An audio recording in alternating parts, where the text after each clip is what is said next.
I think I hit the lotto when I found you. I promise I am not playing no games when I say that you're my number one. 안녕하세요. 장선영입니다. 저에게 질문을 주셨던 Y님의 세 번째 질문에 대한 답변을 드리려고 해요. 일단 질문부터 말씀을 드릴게요. 아이가 양치하기 싫다고 어젯밤에 쿵쿵거리면서 방이 울리도록 뛰더라고요. 이미 아랫집에서 아이가 어릴 때 밤 10시, 12시쯤 떼쓰고 울면서 발을 굴려서 항의받고 소음방지 매트를 1년 이상 사용하다가 최근에 치우셨다고 합니다. 아이의 무의식에 안 좋은 영향을 미칠까봐 하지 말라고 하면서 말로 몇 번 달래보았지만 안 되길래 화가 나서 발로 엉덩이를 찼습니다. 아이가 깜짝 놀라서 더 크게 울면서 아빠한테 안겨서 결국 잠이 들었고, 이렇게 화가 나서 한 행동이 결국 이웃에게 피해를 주는 행동이고, 아이가 이렇게 제가 싫어하는 행동을 할 때 말로 해보지만 통제가 되지 않아서 어떻게 해야 될지 고민이라고 하셨어요. 신랑은 잠투정이라고 하는데 제 생각은 그냥 양치하기 싫어서 이 핑계 저 핑계 되는 걸로 보인다라고 하셨습니다. 그걸로 이제 부부싸움까지 하셨다라고 해요. 작가님이 보실 때 우리 아이는 어떻게 해야 행동 교정을 할 수 있을까요? 최근에 육아서 아이가 진짜 나를 미치게 할 때를 읽었는데 결국 아이의 심리를 잘 읽어주는 것이 중요하다는 것은 알았어요. 하지만 저 역시 감정을 오랫동안 눌러왔던 터라 아이의 감정을 잘 못 읽겠어요. 가급적 아이의 행동을 통해 감정을 읽고 이해하려고 하는데 너무 어렵네요. 답변이 가능하시면 조언을 부탁드릴게요. 라고 하셨습니다. 그동안 너무너무 애쓰시면서 훌륭하게 육아를 하셨어요. 힘든 부분을 극복하시려고 노력도 하셨고, 참 한 생명을 사랑과 배려로 길러내시려고 노력하신 훌륭한 엄마십니다. 이렇게 한 생명을 길러낼 때는요, 공력, 정성, 인내 모두가 필요해요. 그 모든 것이 사랑이고요. 단, 이제, 아이와의 일상에서 필요한 부분들에 대해서 몇 가지 터치를 해드리자면요. 일단 아이가 엄마의 내면 아이의 상처 지점을 잘 건드려주고 있어요. 그건 모든 아이가 그렇고요. 모든 아이는 순수한 신성이 있기 때문에 엄마의 무의식에 있는 상처를 잘 캐치를 합니다. 따라서 엄마가 에고로 이렇게 해야 돼, 저렇게 해야 돼 하는 부분을 아이는 받아들이지 않아요. 그게 결국 끌고 가는 것에는 한계가 있다라는 이야기입니다. 일단 님께서도 아시다시피 화가 난다고 해서 발로 아이 엉덩이를 때리신 부분은 하지 않으셔야 돼요. 그죠? 그 행동이 교정이 되어야 아이도 모방 행동을 하지 않고 쿵쿵거리는 부분에 대한 교정이 이루어질 수가 있는데요. 아이는 자기가 받은 대로 행동으로 표출을 해요.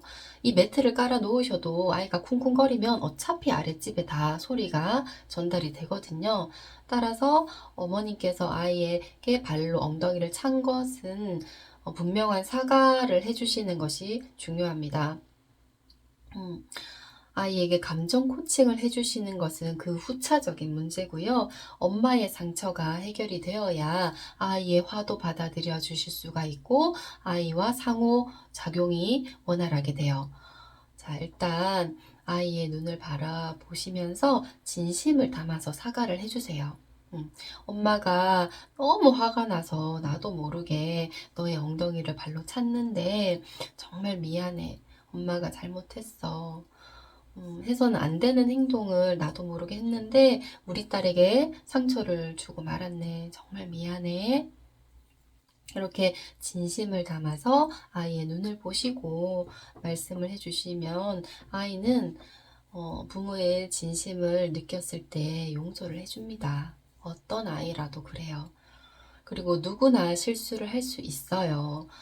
단지 그 상처를 철회하시려면 사과부터 하셔야 합니다. 그래야 아이의 행동이 교정될 수 있고 그 뒤의 말을 아이가 받아들일 수 있어요. 감동받은 아이만이 행동을 변화해요. 엄마가 우리 딸 엉덩이를 찬 행동은 분명 잘못된 행동이야. 우리 딸도 집에 바닥을 쿵쿵 뛴다면 아랫집에 소음이 전달돼서 피해를 주는 거니까 우리가 대안을 적용을 하자. 앞으로 너를 위해서 너만의 스트레스 해소 장소로 트램펄린을 사줄게. 혹은 집에 침대가 있으시다면 침대 위에서는 충분히 뛰어도 돼.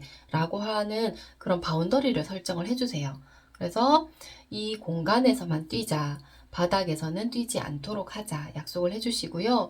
그 위에서는 어떤 행동을 하든 트램폴린이 뭐 찢어지도록 뛰든 침대가 뭐 스프링이 다 내려앉든 아이가 충분히 스트레스를 발산할 수 있도록 허용을 해주세요. 그리고 그렇게 감정의 찌꺼기를 모두 해소를 했을 때 아이는요, 이렇게 심력이 강단이 있는 사람으로 심지고든 아이로 자랄 수 있습니다. 부정적 감정을 털어내야 돼요. 그렇게 만약에 트램폴린을 정말 사주신다면 그 위에서 아이가 발차기를 하든 점프를 하든 소리를 지르든 그것은 아이의 감정 발산 방법이기 때문에 뭘 하든지 간에 관여를 하지 말아 주시고요. 그 외의 공간에서 뛴다라는 것에는 통제가 아니라 사랑의 규제로 이 공간에서 하기로만 약속을 했기 때문에 너가 지켜줬으면 좋겠어 라는 단호한 말씀을 해주시면 됩니다. 자, 세상에는 재밌는 것들이 참 많아요. 아이 입장에서는. 세상 이 재밌는 것을 모든 걸 배우고 있기 때문에 아이가 잠드는 걸 싫어해요. 아이의 아버님께서 아이의 행동을 잠투정이라고 보신 이유는 다 이유가 있겠죠. 잠이 쏟아질 때 애기들이 잠투정을 하는 이유가 그거예요. 너무 세상이 재밌기 때문에. 자기가 잠들고 나서는 어떤 일이 펼쳐질지 궁금한데 그 궁금증을 참기가 힘드니까 짜증과 울음으로 토로를 하는 거예요. 세상이 흥미로운 것에 대한 부분을 공감을 해주시고 너무 재밌어서 잠들기가 힘들지 이런 공감이 아이의 짜증을 잦아들게 해주는 요인이 됩니다. 어릴 때 잠투정을 저희 아이들도 정말 많이 했는데 그 시기가 지나면 자라서는 그러지 않아요. 지금 받아들여 주시기가 힘든 부분에 대한 엄마의 마음, 엄마의 상처받은 부분, 혹은 왜 그게 반복적으로 되는 상황이 어떤 유발 요인이 있는지 또 종합적으로 봐주시면서 해결을 하면 좋겠고요. 이렇게 육아서와 심리서를 열심히 읽으면서 현실 육아에 적용하시는 우리 Y님의 노력에 박수를 많이 마음껏 드리고 싶습니다. 엄마의 심리 상태는요, 아이에게 그대로 전이가 되고 반영되기 때문에 엄마의 감정을 잘 알아차리셔야 돼요. 그런데 님께서 이렇게 감정을 억압을 해서 내 감정이 뭔지도 몰라요 라고 하신다면 본인의 감정이 뭔지를 모르기 때문에 아이의 감정에게도 이름을 붙여주기가 어려워요. 모든 감정은 옳습니다. 화를 내든 그리고 뭐 짜증을 내든 부정적 감정이든 긍정적 감정이든 감정은 다 옳아요. 이름이 다를 뿐이고요. 그것에 대해서 해결을 하고 억압하지 않아야 쌓이지 않는데 이렇게 어릴 때부터 감정을 억압당한 사람들은 자라서도 억압이 기본값이기 때문에 내 아이의 감정도 억압을 하려고 해요. 통제를 당한 사람은 통제가 기본값이기 때문에 또 아이를 통제하려고 해요. 그것은 바람직하지 않은 방식이기 때문에 지양하셔야 되고요. 엄마의 상처받은 내면 아이의 이 지점을 찾아서 근원점을 해결을 하고 아이에게 감정을 읽어주고 부정적 감정을 발산하고 감정 코칭을 해주시는 방향으로 나아가는 것을 지향하셔야 육아가 수월합니다. 따라서 어린 아이가 자신의 감정을 부모가 읽어주기를 바라는 마음을 좀 잘 알아차리시고 공감을 해주시는 게 중요하고요. 5세 정도가 되면요. 그 감정에 대한 이 섬세한 알아차림이 있으면 나의 부정적인 감정, 울음을 자기 스스로 해결하는 경험을 가질 수 있는 나이예요. 그래서 뭔가 문을 닫고 아기가 운다. 이것에 대해서 지나치게 우리가 감정의 연결이 끊긴 거 아니야? 내가 아이의 감정을 공감을 해줘야 되는데 혼자서 저렇게 울게 내버려둬도 또 돼? 라고 너무나 걱정과 염려를 하시기보다는 이렇게 10번 중에 1번이라도 아이가 스스로 운다거나 하는 것에 대해서 스스로 감정을 너가 추스렸구나 라고 긍정적으로 봐주시는 것도 중요합니다. 자신의 감정을 스스로 이렇게 정화하는 경험이요. 아이의 심력을 굉장히 강하게 만들어줘요. 따라서 엄마는 아이와 자신의 감정을 어떻게 치유하고 또 상처받은 그 지점을 떠나보내는 방법에 대해서 어떻게 실현을 해야 되는지에 대해서 초점을 맞춰주시는 게 우선이고요. 그렇게 부정적 감정을 억압하지 않고 상처를 치유하고 나의 감정을 잘 알아차린다면 아이의 감정도 잘 받아주실 수 있는 여지가 있기 때문에 이렇게 섬세한 감정선을 잘 발달해 갈 수 있는 여정으로 여겨주신다면 그렇게 너무나 좀 과도한 죄책감에 묶여 있거나 하지 않으실 수 있다라고 생각을 해요.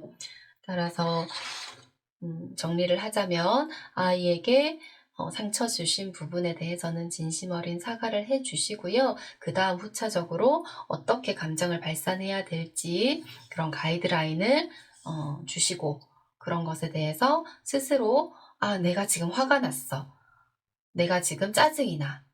내가 지금 잠이 와서 짜증이 나는구나를 아이도 스스로 알아차릴 수 있도록 그런 모범적인 엄마의 모습을 보여주신다면 육아가 수월해지실 겁니다.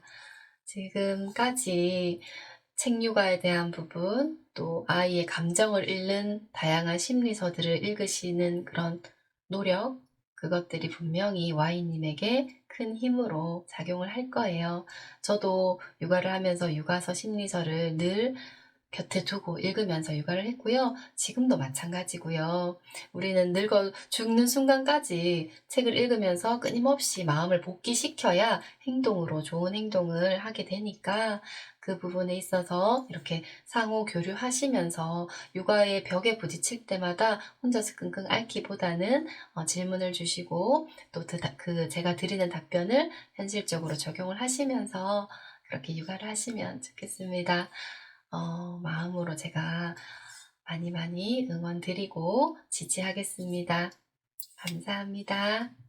그리고 Y님 덕분에 제가 2023년 2월 5일 잊지 못하고 지금까지 힘을 낸 것처럼 Y님도 열심히 엄마의 자리, 워킹맘의 자리, 그리고 아이의 엄마라는 자리 잘 지키면서 성장하시기를 기원드리겠습니다. 감사합니다.